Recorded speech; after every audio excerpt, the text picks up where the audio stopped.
പരമശിവൻ വനത്തിൽ വേട്ടയാടാൻ പോയപ്പോൾ വനത്തിൽ നിന്ന് മധുരമായ ഒരു സ്ത്രീ ശബ്ദം കേൾക്കുകയുണ്ടായത്രേ. ശബ്ദത്തിന്റെ ഉടമയെ തേടിയപ്പോൾ കൂളിവാക എന്ന സുന്ദരിയായ സ്ത്രീയെ കാണുകയുണ്ടായി. അവളുടെ സൗന്ദര്യത്തിൽ ഭ്രമിച്ച് പരമശിവൻ വേൾച്ചക്കാഗ്രഹിച്ചു. പരമശിവന്റെ ആഗ്രഹം മനസ്സിലായ കൂളിവാക ഭയപ്പെടുകയും അവളുടെ ഇഷ്ടദേവിയായ പാർവതിയെ പ്രാർത്ഥിക്കുകയും ചെയ്തു. കാര്യം മനസ്സിലായ ശ്രീപാർവതി അവളുടെ മുന്നിൽ പ്രത്യക്ഷയായി ഭയപ്പെടേണ്ടെന്നും ഇത് അവളുടെ യോഗമാണെന്നും പറഞ്ഞു. മാത്രവുമല്ല, കൂളിവാക മുജ്ജന്മത്തിൽ ശ്രീപാർവതിയുടെ തോഴി ആയിരുന്നുവെന്നും പറഞ്ഞു. മുജ്ജന്മത്തിൽ കൂളിവാക ബാലഗണേശനെ ശ്രീപാർവതി അറിയാതെ മുലിയൂട്ടുകയുണ്ടായി. ഇത് അറിഞ്ഞ പാർവതി കൂളിവാകയെ അടുത്ത ജന്മത്തിൽ ചണ്ഡാളകുലത്തിൽ ജനിക്കുവാൻ ശപിക്കുകയുണ്ടായി. ശാപം കിട്ടിയ കൂളിവാ കരഞ്ഞുകൊണ്ട് ശ്രീപാർവതിയെ കാൽ പിടിച്ച് ക്ഷമ ചോദിക്കുകയുണ്ടായി.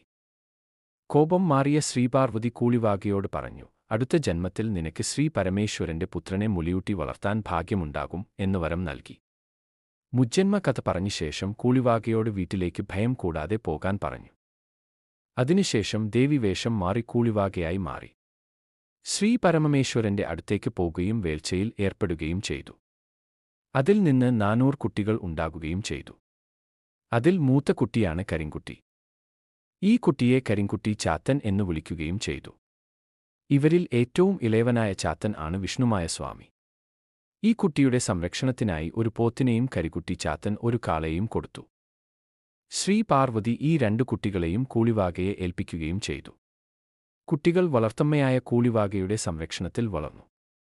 ഇവർക്ക് പല അത്ഭുതശക്തികളും ശിവനും പാർവതിയും നൽകുകയുണ്ടായി. ചാത്തന്മാർ പലതരത്തിലുള്ള സഹായങ്ങളും അത്ഭുതങ്ങളും കാട്ടി ആ ഗോത്രത്തിൽ കഴിഞ്ഞുവന്നു. ചാത്തന്മാർ തങ്ങളുടെ വാഹനങ്ങളായ പോത്തിന്റെയും കാളയുടെയും പുറത്തേറി ഈറയും വായിച്ചുകൊണ്ട് വനത്തിൽ ചുറ്റി നടന്നു. തന്റെ 7ാമത്തെ വയസ്സിൽ ഗോത്രക്കാർ നടത്തിയ ജന്മദിനാഘോഷത്തിൽ നാരദമുനി വരികയും ചാത്തന്മാരോട് അവന്റെ മാതാപിതാക്കൾ ആരാണെന്ന് പറയുകയും ചെയ്തു. അവരെ കൈലാസത്തിൽ പോയി കാണുവാൻ ഉപദേശിക്കുകയും ചെയ്തു. വിവരങ്ങൾ അറിഞ്ഞ് ചാത്തന്മാർ കൈലാസത്തിൽ പോയി. അവിടെ ശിവന്റെ വാഹനമായ നന്ദികേശൻ മായ ചാത്തനെ കവാടത്തിൽ വെച്ച് തടഞ്ഞു. ചാത്തൻ അകത്തേക്ക് പോകുവാനായി മഹാവിഷ്ണുവിന്റെ വേഷം മായാൽ ധരിക്കുകയുണ്ടായി. എന്നിട്ട് ശിവപാർവതിമാരെ കാണുകയും ആശീർവാദം വാങ്ങുകയും ചെയ്തു. പരമശിവന് ഏറെ സന്തോഷം തോന്നുകയും വിഷ്ണുവിന്റെ രൂപം മായാൽ സ്വീകരിച്ചതിനാൽ ചാത്തൻ വിഷ്ണുമായ എന്ന പേർ നൽകുകയും ചെയ്തു.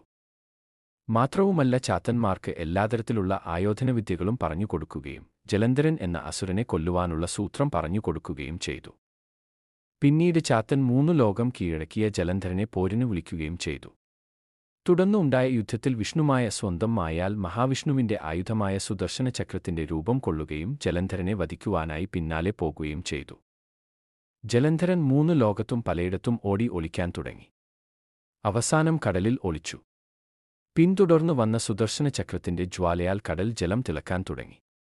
ചൂട് സഹിക്കാൻ വയ്യാതെ കടലിൽ നിന്ന് പുറത്ത് വന്ന ജലന്ധരൻ വധിക്കപ്പെടുകയും ചെയ്തു.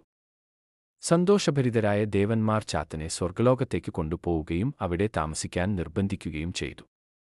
പക്ഷേ തനിക്ക് പഴയ ഗോത്രവർഗ്ഗക്കാർക്കൊപ്പം താമസിക്കാനാണ് താൽപ്പര്യം എന്നു പറഞ്ഞുകൊണ്ട് അദ്ദേഹം തിരിച്ചു പോവുകയും ചെയ്തു.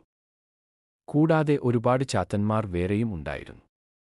വാണിഭ ചാത്തൻ, പറക്കുട്ടി, മൂക്കൻ, കുരുടി, കരിങ്കണ്ണൻ എന്നിങ്ങനെ അനേകം ചാത്തന്മാർ ഉള്ളതായി വിശ്വസിക്കപ്പെടുന്നു.